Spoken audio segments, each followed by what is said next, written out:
pertama, mungkin saya ke Pak Mahfud dulu. Kalau kita bicara soal ekonomi, sebelum kita masuk lebih lengkap nanti untuk mengulik bagaimana sih sebetulnya roadmap dari Indonesia Tax Outlook 2023, ya. Pak, boleh nggak dijelasin sedikit makroekonomi secara gambarannya, perbandingan dari 2022 ke 2023. Kalau 2022 kan cukup optimistis, 2023 juga dibanderol dengan 4,7 sampai 5,3%. Seoptimis itukah Indonesia? Silakan, Ya, Pak. Oke. Saya kira kita mulai dengan global economic overview. Kita tahu bahwa sejak tahun 2020 seluruh dunia termasuk Indonesia dilanda suatu krisis yang anomali, yang tidak ada tandingannya dibandingkan tahun-tahun sebelumnya, yaitu terjadi 100 tahun. Nah, yang kita sebut dengan pandemi COVID-19. Seluruh dunia termasuk Indonesia melakukan respon ya dengan variasinya yang berbeda antara satu negara dengan negara yang lain. Ya, ada yang sangat ekstrim dengan memberikan stimulus dari aspek fiskal, moneter dan sebagainya. Indonesia juga tidak ketinggalan untuk bisa melindungi terutama masyarakat termasuk sektor bisnis. Nah, itu kita tidak bisa hindari, yaitu pada tahun 2020 sampai 2022 defisit APBN itu bisa ditolerir pada kisaran di atas 3% dari PDB. Yang menurut Undang-Undang Nomor 17 tahun 2003 itu maksimum defisit APBN adalah 3%. Ya. Nah, itu adalah stimulus fiskal yang dilakukan oleh berbagai negara, tidak termasuk juga Indonesia. Nah, setelah tahun 2020, 2021 mulai terjadi recovery. Ya, recovery.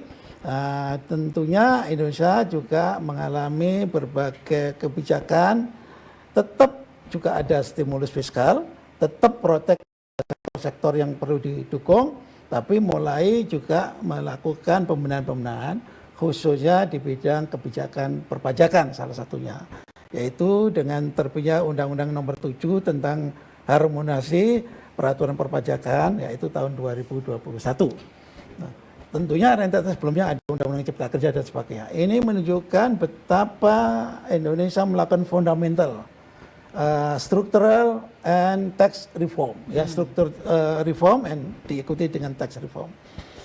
Nah, bagaimana, kenapa itu dilakukan oleh Indonesia, ya, termasuk juga berbagai negara? Karena ada krisis yang selain COVID-19, yaitu energy crisis, kemudian starvation di berbagai negara, ya, khususnya Afrika. Kemudian ada isu-isu mengenai cryptocurrency.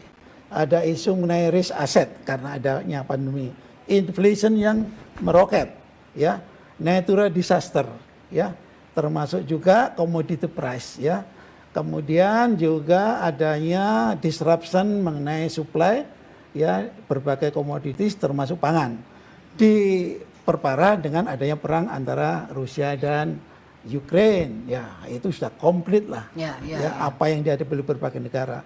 Nah, syukur alhamdulillah pada tahun 2021 Indonesia sudah mulai melakukan reform, kemudian diikuti dengan tahun 2022 dan sekarang 2023. Bagaimana outlook-nya?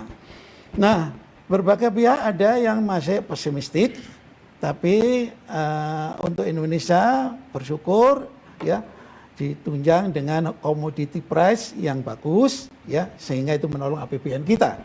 Nah, dari sana Indonesia juga meneruskan reform-reform termasuk juga reformasi perpajakan.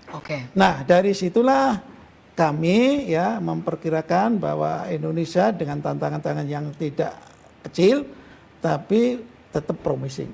Itu diwarnai dengan, ya, outlook daripada growth untuk economic growth Indonesia itu pada kisaran memang bervariasi. Untuk pemerintah itu 5,3%. Lembaga-lembaga internasional lebih rendah. Tapi IMF mengkoreksi pertumbuhan ekonomi dunia termasuk Indonesia itu lebih optimistik. Bahwa global economic growth itu tahun 2023 diperkirakan 2,7%, outlook tahun 2023 itu berdasarkan data tahun Januari 31 ya kemarin itu 2,9. Berarti lebih optimistik. Melihat itu apa yang dilakukan Indonesia dengan proyeksi growth 5,3% itu reasonable, tapi tetap challenging karena tantangan-tantangan masih ada. Reasonable tapi tetap challenging. Iya. Sementara kita lihat Jadi bahwa masih ada beberapa pitfall, jebakan-jebakan yang kita harus waspadai. Oke, jebakan-jebakan yang harus kita waspadai. Itu nanti coba kita kulik lebih jauh. Tapi saya mau ke Pak Robert dulu. Pak Robert, salah satu